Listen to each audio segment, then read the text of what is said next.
So we're with Lisa Graves, and you're the Executive Director of the Center for Media and Democracy in Madison, Wisconsin. Yes, I am. Okay. So you've been all over the news lately. You were on the Ed Show the other night. You were on Democracy Now! So I want to talk to you, though, specifically about some of the things involving my legislator, Tom McMillan, in Michigan, and just have a conversation about that. So first of all, tell our readers a little bit about what's happened with these documents from ALEC, and just real briefly a little bit about ALEC and why they should be concerned about how ALEC is interfering in the legislative process across the country in state legislatures. Sure. Well, ALEC describes itself as one of the largest, if not the largest, group of state legislators in the country. And they are a group of legislators in the country, but they're also a group of corporations who have extraordinary influence with and over those legislators.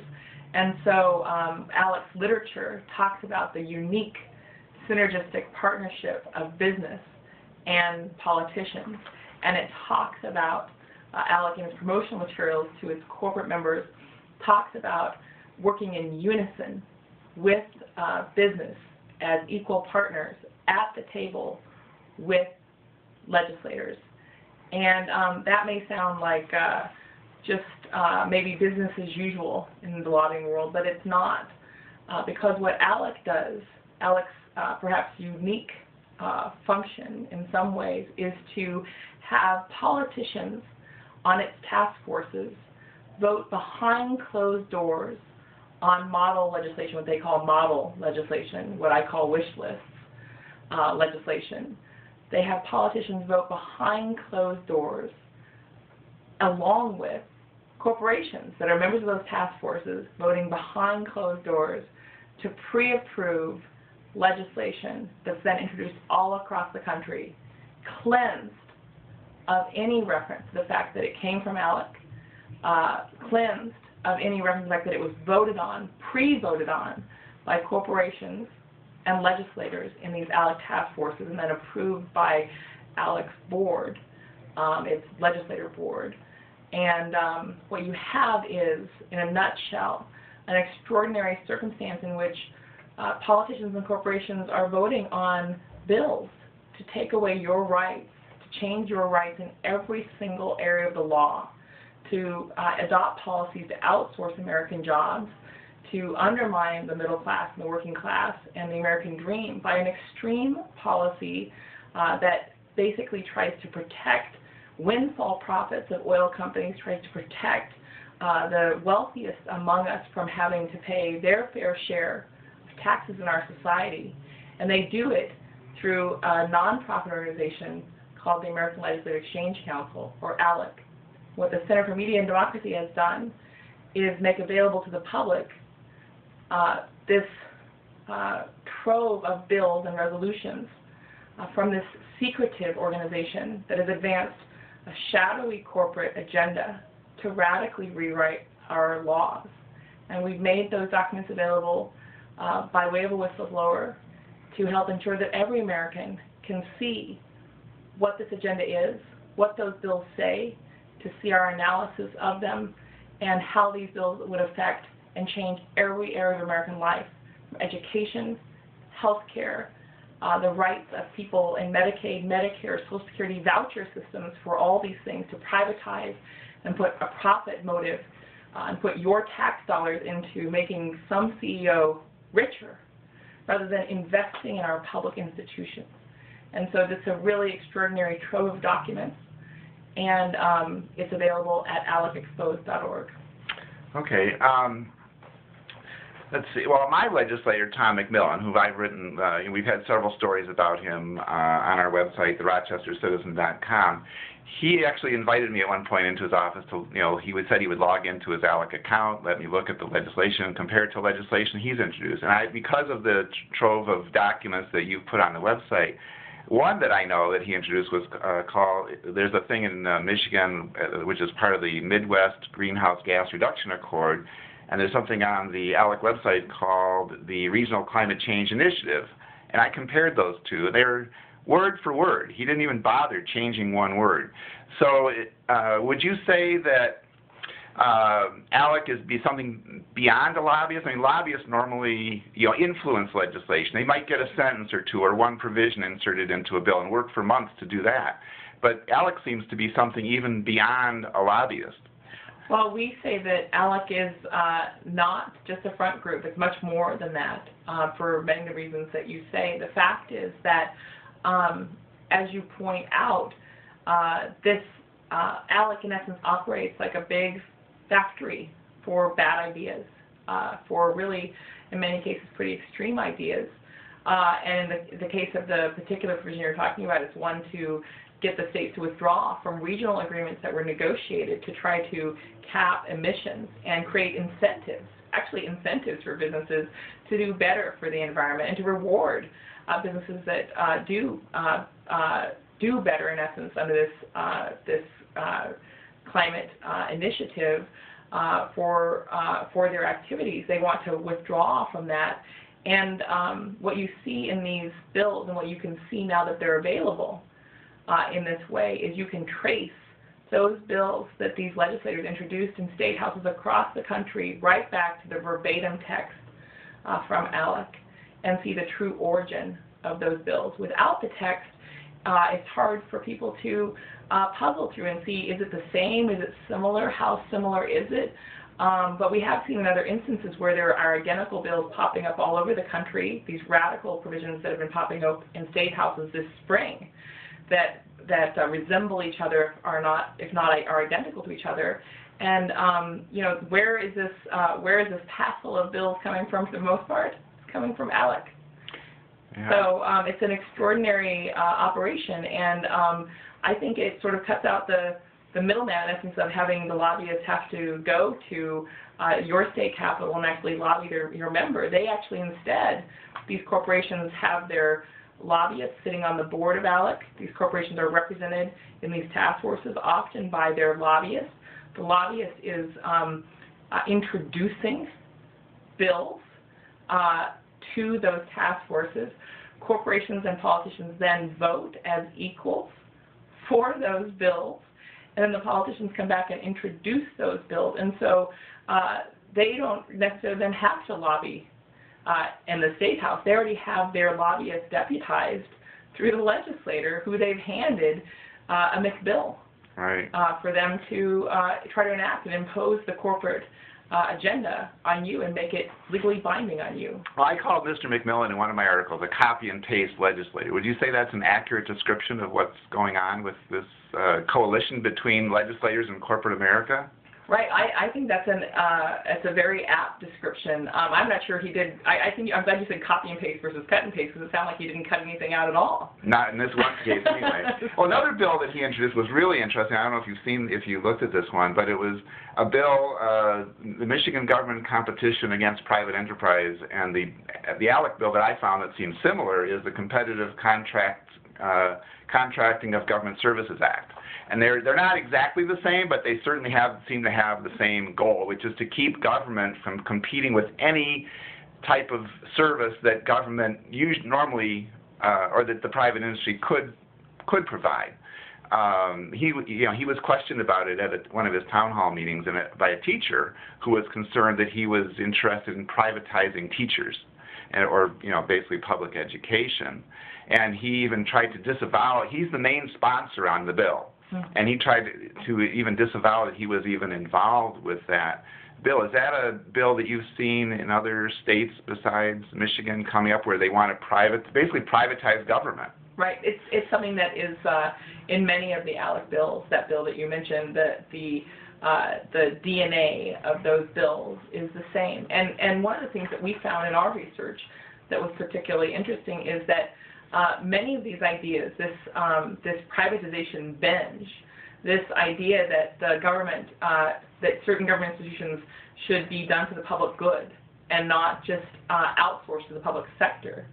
The idea that our tax dollars shouldn't always be going to line someone else's pockets in the public education area, it's astonishing to me, quite frankly, looking at some of the bills, to see that some of these bills have provisions that would require the city or the state school district, basically, to pay the same per pupil amount of money that the local school receives to a private school that could be a corporate school, a for-profit school, whether that school has the same facilities, whether it has the same brick and mortar, whether it has the same extracurricular activities, coaching, athletics, whether it has school buses, whether it has any sort of infrastructure at all that actually costs money. When money, equal money in essence, is taken out of the public fisc, taken out of the taxpayer dollars and just given to a corporation, they are exacting a significant profit from that interchange without providing the same benefits, without providing a school system that has a full athletic program, without necessarily, maybe some of the public schools and private schools do, but many of these schools, they don't have to have that at all. They could be an online school. They could be a school that has 20 students or 50 students, and to get the same amount of money on a per pupil basis is basically just taking a huge slice of profit at taxpayer expense. And one of the things that we found in this regard that was particularly interesting was that this sort of privatizing federal and state assets and employment was something that has been pushed by David Koch's organizations. So David Koch founded an organization after he ran for vice president in 1980. After that defeat, he helped put money into an institution called Citizens for a Sound Economy that was in Washington. Sounds good, right? Citizens for a Sound Economy. What did Citizens for a Sound Economy do? It called for the privatization of federal and state assets and programs.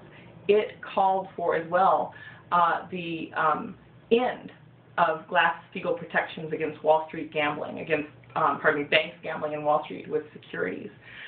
It called for a pretty radical free trade agenda that would allow these global corporations to outsource jobs overseas, all under the guise of creating a sound economy, of citizens for a sound economy. In the late 1980s, when they saw what was happening in the states, in terms of the state sort of continuing some progressive initiatives, Citizens for a Sound Economy made a decision that they were going to focus more on the states. And shortly thereafter, it seems that Charles and David Koch got involved with ALEC. And they were, in fact, chosen as ALEC's award winners for its second annual Adam Smith Award for their devotion to free enterprise, as they call it, above all. But what they've forgotten is that Adam Smith said that the people you should trust the least, the absolute least, that we should have the most skepticism about, and this is the founder of the free market sort of concept of the economy. Adam Smith, the economist from England from many, many years ago, said the people you should trust the least are the businessmen, are the merchants, because their interests are not the same as ordinary citizens, and they have a history of using the law to oppress the rest of the populace to try to extract the maximum gain for themselves at everyone else's expense. And so in some ways, I suppose it's fitting that they received the Adam Smith Award in their sort of perverted conception of what Adam Smith stands for. In fact, that award should be looked at as a way for us to wake up to the real nature of what's going on, which is that businesses are creating these policies and putting them out in states across the country without us knowing at all that they voted on them, in advance, that these corporations that are on these ALEC task forces voted on them, didn't tell us at all. Interesting stuff.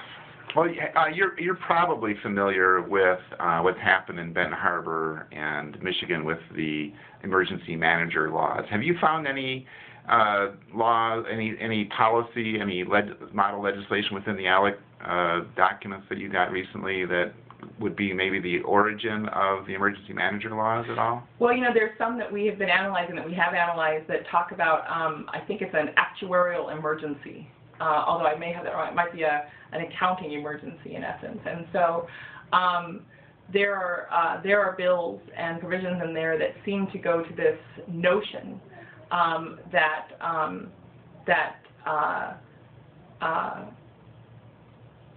the private sector, in essence, could intercede at certain points, or that the government should have some extraordinary powers in certain circumstances.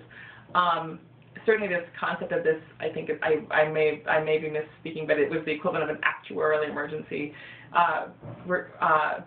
would bear some further study, because I think maybe there are some common roots there. And also, I think what's extraordinary in the tax and budget area of this set of bills from this trove is efforts to constrain the capacity of local governments and state governments to raise funds, efforts to basically reduce income taxes if there's even a little bit of a bump in the economy, basically, efforts to cap revenues, basically starve government. And then of course, what we've seen, as you point out, with the Benton Harbor circumstance, is once government has, in essence, been starved of revenue to provide basic public services, then this sort of like in a vulture-like way, these privateers can come in and basically take over, displace the democratic process, displace the elected officials, people who are represented through elections with whomever the governor chooses. Now, that particular peculiar provision does not appear to be replicated in the bills, but the idea of starving government, of capping the ability of people to raise taxes, in essence, one of the bills would impose what they call a supermajority requirement, what I call a superminority sort of empowerment, to allow a minority of legislators to thwart any future tax increases for any reason. I think I have heard of that provision. They tried to introduce it even in Michigan, and Mr. McMillan may have even been one of the people that. Right. So these two-thirds rules for tax increases, what they try to do statutorily, and they've been trying to do it here in Wisconsin, is it basically means that a majority here at this time imposes a supermajority requirement on a future legislature to try to bind the hands of a future legislature to a rule that would require even more members than they had to vote on it to approve any tax increase in the future. It's totally anti-democratic. It's counter-democratic. It's extraordinarily disrespectful for the majority will to impose these supermajority requirements on tax increases, whether they're to help pay for emergencies or whether they're just to help pay for the ordinary things that people need as part of the social safety net, as part of good government in this country, public schools and hospitals and other things. Yeah, I did watch one of the videos that's on the ALEC website. There's quite a bit of information on the website, and one of the young men, he looked like he was in his 20s, but he was talking about privatizing cities.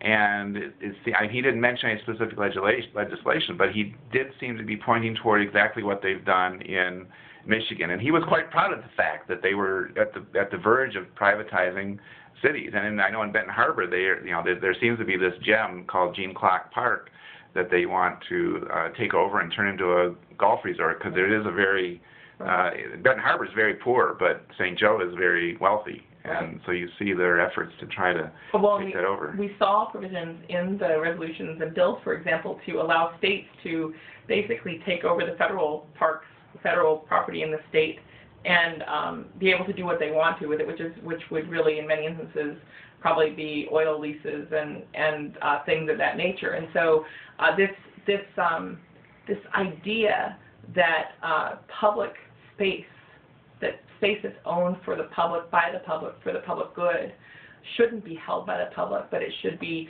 sold off and parceled out to not even the highest bidder in many of these instances, but to whomever they choose to grant these leases or rights to. It's an extraordinary effort to really turn on its head our long tradition of public good and public mindedness in this country, whether it's the national parks or other public spaces. I had an interview with the communications director of ALEC a few months ago, Reagan Weber, and I know you said you watched part of it before we sat down this afternoon. But she claims that ALEC is a nonpartisan, public-private group, no political distinction, and that 1/3 of their members are Democrats, and fiscally conservative. And she also said that fiscally conservative does not